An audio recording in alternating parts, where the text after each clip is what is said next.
주님께서 말씀하셨습니다. 내가 길이다. 그랬습니다. 아주 간단하고 분명한 당신에 대한 설명이고 표현이셨습니다. 내가 곧 길이다. 예. 그래서였을까요? 우리 선조들은 그 인생의 길에 대하여서 관심이 많았고, 그런 부분을 소위 도를 닦고 도에 관심을 두므로 해결해 보려고 했습니다. 오늘날도 많은 사람들이 모인 곳에 서 있다 보노라면 은근슬쩍 다가와서 도를 아십니까? 라는 식으로 접근하는 사람들이 있지요.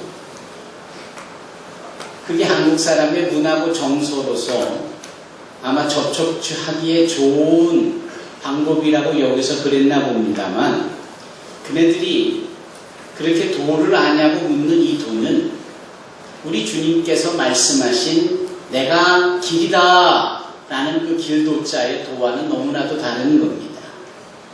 그것은 사람들끼리 만들어낸 일종의 방법 같은 것을 그냥 도로 표현했을 뿐이지, 여러분, 진정한 도는 그 길도자라는 말 표현대로 오직 길 대신 예수님 외에는 없습니다. 우리 주님이 말씀하시기를 내가 곧 길이다. 물론 그 뒤에 기도하신 것처럼 진리요 생명이다 라는 표현도 있지만 너무 분명한 거예요. 길. 그래서였을까요? 초창기의 한국 교회의 성경에는 한자가 많이 섞어져 있었습니다. 그 섞어져 있는 중에 예수님에 대하여서, 특히 그분의 말씀에 대하여서 설명을 할 때 길도자를 썼어요. 그래서 한자 성경으로 요한복음을 보면 태초에 말씀이 계시니라 하는 이 말씀을 도로 표현을 했습니다. 예, 참 재밌죠. 여러분, 그러나 헛갈리지 마십시오. 소위 도를 아시냐고 하는 이런 사람들하고는 너무나 큰 차이가 있는 절대적인 진리를 성경이 말하는 주 예수의 말인 길, 도다 이렇게 표현한 겁니다. 그 도는 알다시피 말씀 아니에요. 태초에 말씀이 계시니라 하셨던 그 말씀이 곧 하나님과 함께 하셨으니 하나님이시죠. 그런데 이 말씀이 육신이 되어 우리 가운데 오신 분 예수십니다. 그러기에 이 말씀으로 이 땅에 오신 예수께서 내가 곧 길이다 라고 했을 때, 진정 우리의 인생의 다른 참 길은 주 예수의 말씀을 듣는 것이며, 주 예수께서 말씀하신 그대로 당신이 곧 길이니 주님이 열어놓으신 그 길을 향하여 가는 것이 참된 인생의 여정일 수 있다라는 겁니다. 히브리서 기자는 그 부분을 보배로운 산길 또는 새로운 살길이라 이렇게 표현했습니다.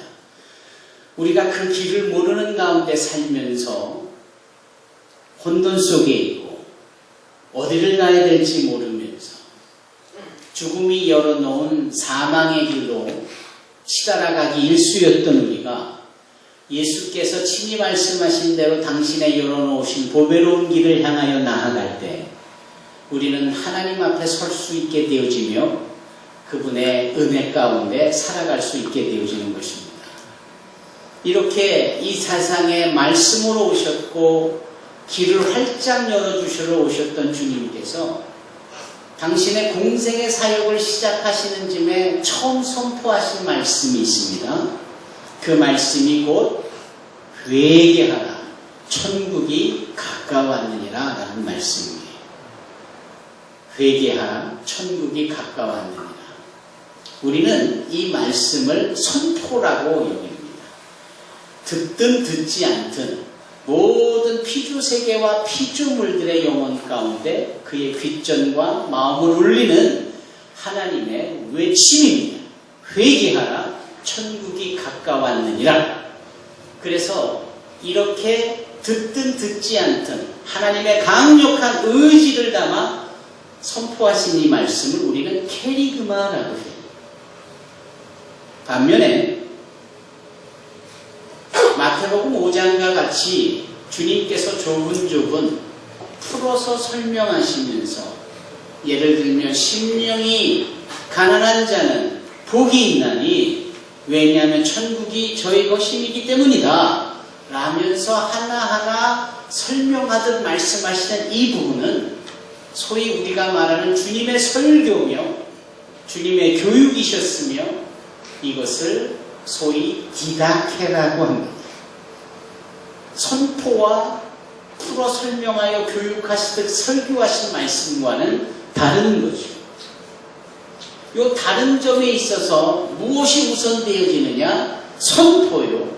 그 선포의 내용이 회개하라라는 것이었고 왜냐하면 천국이 가까웠다라는 것이라는 말씀에 우리는 주목하여야 합니다. 회개하라. 도대체 이게 무슨 말씀입니까? 우리는 간단히 풀어서 돌이킨다라는 정도로 생각합니다. 마치 운전자가 가던 길이 잘못됐음을 알고 유턴하는 것을 회개 정도로 이해합니다. 그러나 그 회개를 나타내는 소위 주님이 직접 하신 말씀의 그 근본적인 내용을 찾아가 보면 단순히 돌이키는 것과는 조금 다른 내용이 소위 메타노이아라는 이 단어는 어떤 단어, 어떤 의미가 있느냐 하면은 맞습니다. 돌이키라라는 그러나 좀 더 세분화해보면 이런 내용이 담겨져 있습니다. 메타노이아는 군사용어입니다. 군인들이 쓰는 용어예요. 그래서 그 단어는 이런 겁니다. 항복하라라고 외칠 때 쓰는 것이 메타노이아라는. 자, 한 나라가 어느 나라를 침공에 들어갑니다. 그리고 침공하기 전에 그 직전에 모든 군사력이 대기되어진 그 직전에 그 침공에 가는 이 왕은 자신의 사자를 메신저를 그 침공당할 나라에 보냅니다. 보내서 왕의 전가를 전하게 하지요. 왕의 명령을 전하게 하는 겁니다. 그 왕의 명령을 전하는 이 모든 내용 전체가 바로 메타노이아, 항복하라 또는 회개하라라는 뜻이에요. 그 말씀이 풀어지면 이런 뜻이죠. 이 전가를 전하는 사신이 다가가 그 곧 무너지게 돼 침공당하셔서 없어지게 돼 그 나라와 그 나라를 대표하는 그 왕에게 이렇게 전하는 겁니다. 항복하라. 회개하라. 이제 너희의 모든 법령을 내려놓고 너희를 접수하게 될 새 나라의 새 왕의 입으로 나오는 모든 말씀에 대하여서 순종해라. 이게 메타노이아입니다. 그리고 한 가지 더 남아있는 내용이 뭐냐? Make a way! 길을 만들어라. 라는 거예요. 길을 만들어라. 이 회개라는 단어 하나로 설명한 내용 속에는 이렇게 많은 풍부한 풍성한 내용이 압축이 되어 있습니다. 그렇기 때문에 주님께서 오셔서 메타노이아! 회개하라라는 이 말씀 한 절에는 우리가 해야 될 여러 가지 일이 있는 거예요. 첫째, 지금까지 살아온 것을 돌이켜야 하고요. 두 번째, 지금까지 나를 지배해왔고 거꾸로 내가 따라왔던 모든 것을 포기하고 내려놓고 이제 나에게 새로운 왕으로 오실 분의 말씀에 순종할 준비를 하는 것이고 이 모든 것을 동의하고 수용하는 의미로서 길을 만드는 겁니다. Make a way, 길을 펼쳐놓는 겁니다. 그래서 주님이 말씀하시는 거예요. 회개하라. 그리고 회개를 안 할 수밖에 없는 이유가 뭡니까? 천국이 가까웠다. 내가 살고 있는 이 세상, 이 나라를 접수하고 내가 살고 있는 이 세상을 다시금 새롭게 하는 새로운 나라가 곧 천국이요. 천국의 왕이 곧 예수 우리 주님이시라는 사실이기 때문에 우리는 회개하지 않으면, 길을 열어놓지 않으면, 그분의 말씀을 들을 준비를 하지 않으면, 돌이키지 지키지 않으면 그 나라와 함께 무너지고 멸망되어지는 거예요. 그래서 주님이 말씀하시는 겁니다. 회개하라, 천국이 가까웠느니라. 사랑하는 성도 여러분, 우리 모든 과거에 악한 영이 사단이 조종하고 어둠의 왕으로서 그가 죄라는 도구로 조종하고 있는 나라에 속하여져 포함되어져 살았던 사람들입니다. 그런 사람들의 신분을, 국적을 죄인이라고 해요. 우리는 다 죄인이었습니다. 그러나 회개하라는 주님의 말씀을 듣고 나서는 돌이켰고 우리의 새로운 왕이신 주님의 말씀을 들으려 했고 그리고 그분이 오시는 길을 열었고 그분이 열어주신 보배로운 선기를 통하여 하늘 아버지께 나아가는 거룩한 백성 의인이 된 줄로 믿습니다. 그렇다면 이제 의인으로서의 신분, 의인으로서의 자격, 의인으로서의 특권을 마음껏 누리며 살아야 하는 것이죠. 저희들이 바로 그러한 존재입니다. 재미있는 말이 하나 있더군요. 일본이 작은 나라가 아닙니다. 인구도 1억이나 넘고 우리나라보다도 경제적으로 얼마나 더 성장하고 발전한 나라입니까? 그네들이 기술력으로 보여준 섬세함은 대단합니다. 그래서 모든 나라들이 적어도 존경을 하지는 않아도 인정을 하지요. 그런데 이 나라를 무시하는 한 나라가 있고 한 민족이 있습니다. 그냥 무시 정도가 아니라 요즘 젊은이들이 쓰는 단어까지 동원해보면 정말 완전히 무시를 하는, 도대체 일본을 무시하는 그 나라와 그 민족은 누굽니까? 대한민국입니다. 대한민국 국민들입니다. 일본 그러면 우리는 그냥 콧방귀를 끼는 거예요. 도대체 그 깡다구는 어디서 나오는 겁니까? 그 일본을 무시할 정도로 과연 우리가 갖춰져 있는 것입니까? 일본이 어떤 나라입니까? 우리를 지배했던 나라입니다. 그것도 36년이나 강제로 점령해서, 그래서 우리는 그 기간을 일제강점기라고 말합니다. 많은 것들이 찬탈되어졌고 우리의 인권이 무시되어졌고 이 나라가 그들에 의해서 통치되어진 정말 슬프디 슬픈 역사입니다. 그런데 우리가 해방됐지 않아요. 우리가 그들로부터 자유해졌잖아요. 이렇게 자유함을 만끽하는 우리 가운데 그 옛날 일본에 강점되어졌던 때를 그리워하고 그때가 좋았다라고 하고 그때로 돌아가고 싶다라고 하는 사람이 과연 있을까요? 아마 있다면 정신 이상자가 아닐까. 또 그런 사람이 우리 주변에 있다면 주변의 사람들이 가만 놔두지를 않을 겁니다. 제대로 알도록 교정시켜 주겠지요. 여러분, 같은 이론입니다. 우리는 일본에게 통치당했던 시절이 있었고 그 시절이 얼마나 뼈아픈 역사였고 뼈아픈 삶이었고 얼마나 힘들었던 삶이었던지를 알아도 너무 잘 알기 때문에 다시 일본에 통치되어리라는 생각도 안 합니다. 오히려 그것이 반작용되어진 것인지 우리는 오히려 일본 그러면 반드시 이겨야 하고 그것이 우리의 공통적인 과제이기도 하는 것이에요. 그렇지 않습니까? 이제 설교 말씀으로 되돌아와 본다면 과거 우리가 일본에 침략당하고 통치당했듯이 우리의 모든 정말 하나님의 형상을 따라 지음을 받아 복되고 특별하고 그리고 너무나도 아름다운 삶이었음 우리의 인생이 죄에 통치되고 죄의 점령이 되어졌습니다. 얼마나 삶이 힘들었습니까? 죄인으로 사는 것이 좋았다라고 여기는 사람이 과연 있겠습니까?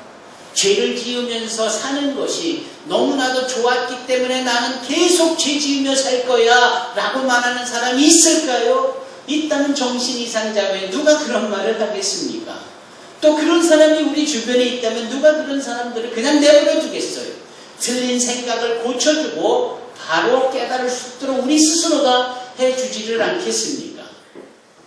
여러분, 우리가 이제 죄의 왕국에서 예수 그리스도의 왕국, 천국을 소유한 자가 되어진 천국 백성 의인이 되었습니다. 그렇기 때문에 우리는 그 죄인의 삶이 얼마나 힘들었지를 살았던 우리는, 얼마나 고통스러운지를 아는 우리는 절대로 그와 같은 것들이 다시 우리 안에 있어질 것에 대하여서 용납하지 않습니다. 허용하지 않습니다. 웬걸요? 그런 것들이 호심탐상 기회를 노리고 틈만 타고 우리 가운데 오려면은 단호하게 잘라버리고 마치 우리가 긴장을 하며 반드시 이겨야 되겠다라는 그 마음처럼 이 죄에 대하여서는 아주 예민하고 분명한 단호한 태도를 취하여야 합니다. 오늘 본문에서 바로 사도 바울이 그와 같은 내용을 마지막으로 이 6장을 마무리하면서 펼치고 있는 겁니다. 여기서 계속 반복적으로 나오는 단어가 무엇입니까? 그것은 바로 해방입니다. 그것이 바로 해방이라는 두 번에 걸쳐서 나오는 말씀입니다. 우리가 다 죄로부터 해방을 받은 자들입니다. 우리가 죄로부터 자유함을 누린 자예요. 18조에 죄로부터 해방되어 이런 표현이 있지 않습니까? 또 22절에도 너희가 죄로부터 해방되었다. 다시는 그 죄에 속국이 되거나 속박되어지는 일에 대해서 기대하거나 그리워하거나 그와 같은 것들에 대해서 섭섭할지 아무도 없는 겁니다. 그럼 해방이 되었다는 것은 뭘 의미하는 걸까요? 자유입니다. 이제 자유롭게 되어졌다라는 거예요. 그런데 자유롭게 되어졌다라는 것은 소위 이런 표현입니다. 이제 옛 왕이 우리를 속박했던 것으로부터 벗어났어요. 그리고 이제 새로운 왕이 됐습니다. 새로운 왕이 오셔서 그 왕이 하시는 말씀대로 사는데 그 왕의 통치 방법은 우리에게 속박하는, 억압하는, 힘들게 하고 빼앗고 괴롭게 하는 말씀이 아니라 우리를 편하게 하고 우리를 행복하게 하고 우리를 감사하게 하고 기쁘게 하는, 소위 자유롭게 하는 말씀이에요. 그렇기 때문에 요한복음 8장 32절에 진리를 알지니 그 진리가 예수님이요 그 왕이신 주님의 말씀이고 법도고 계명이거든요. 그 계명 그 진리 그 율법을 알지니 그 진리가 우리를 자유케 한다라고 했습니다. 그렇기 때문에 이 죄로부터 해방된 우리는 새로운 왕이신 예수님의 말씀에 의하여서 더 마음껏 풍성히 자유함을 누릴 수 있는 겁니다. 그리 되어지기를 바랍니다. 우리는 이미 그와 같은 신분이 되었고 그와 같은 특권을 누릴 권리가 주어졌습니다. 하나님의 자녀가 되는 권세가 바로 그러한 것이에요. 많은 실수가 있고 많은 허물이 있고 과거가 있습니다. 돌아서면 언제 그랬느냐 싶을 정도로 미움이 싹트기 시작하고 못난 마음들이, 꼬여있는 마음들이 불평으로 툴툴대는 언어로 행동 얼마든지 나올 수 있는 가능성이 있는 우리입니다만 우리가 다 은혜 안에, 은혜라는 것은 곧 우리 주 예수 그리스도의 우리의 보호하심 아래에 있기 때문에 그분의 통치 아래에 있기 때문에 우리는 그와 같은 것들이 존재해도 사함을 받을 수 있고 완전하게 구속해 주시고 주님의 말씀으로 인하여서 하나님의 의의 종처럼 살아갈 수 있게 되는 겁니다. 이것을 계속해서 반복적으로 말씀하고 있는 겁니다. 지금 우리는 죄의 속삭임에 억압받아 살고 있는가?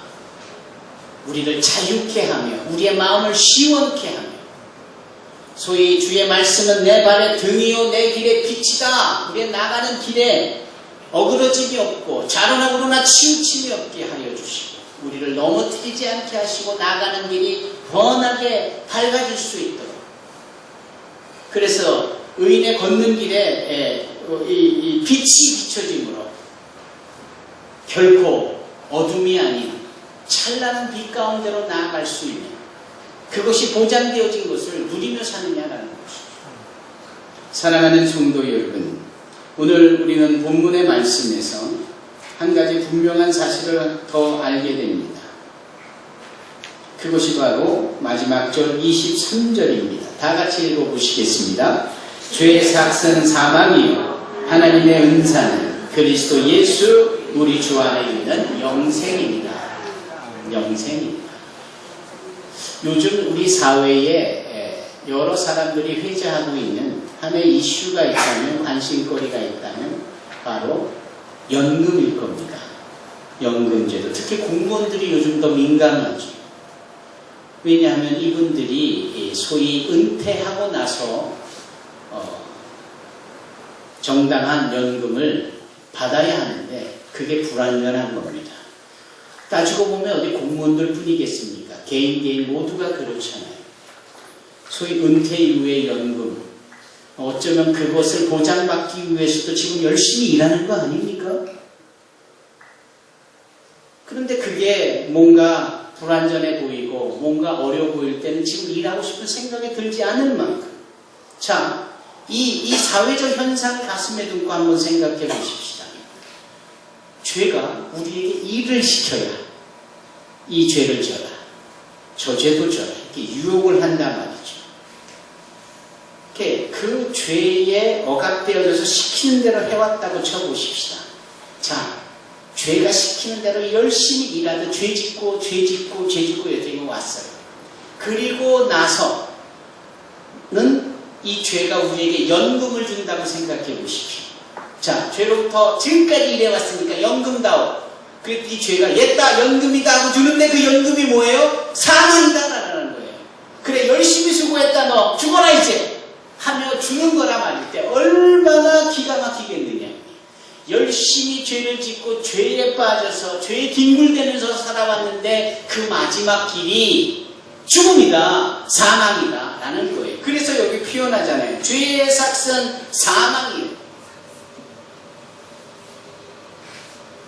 반면에 우리 주님께 돌아와 그분의 왕이심을 인정하고 그분의 말씀대로 순복하여 순종의 삶을 살아왔다면 그분이 기도해라, 감사해라, 전도해라 그분이 말씀하신 것을 순전히 다 행하면서 일해왔다면 이제 주님이 그 마지막에 우리에게 연금을 주실 텐데 그 연금이 무슨 연금이에요? 여기 분명하게 말씀하지요. 그 연금은 바로 영생이다. 영원한 생명이다. 이렇게 말씀합니다. 아주 분명하지 않습니까? 그래서 사도 바울이 말하는 거예요. 죄의 삭은 사망이요 하나님의 은사는 그리스도 예수 우리 주 안에 있는 영생입니다. 영생은 영원한 생명입니다. 알파와 오메가, 처음과 나중, 시작과 끝, 끝이 없는 하나님의 존재, 그분이 품고 있는 시간, 그분이 펼쳐놓은 시간, 이것이 바로 영원입니다. 하나님께서 당신의 형상을 따라 우리를 지으셨다고 할 때 그분처럼 눈이 두 개, 코, 입 이런 식의 형상도 형상이겠지만 그분이 가지고 계시는 특징까지도 형상이라는 단어 안에 다 들어가 있는 겁니다. 그 하나님의 특징이 뭐냐?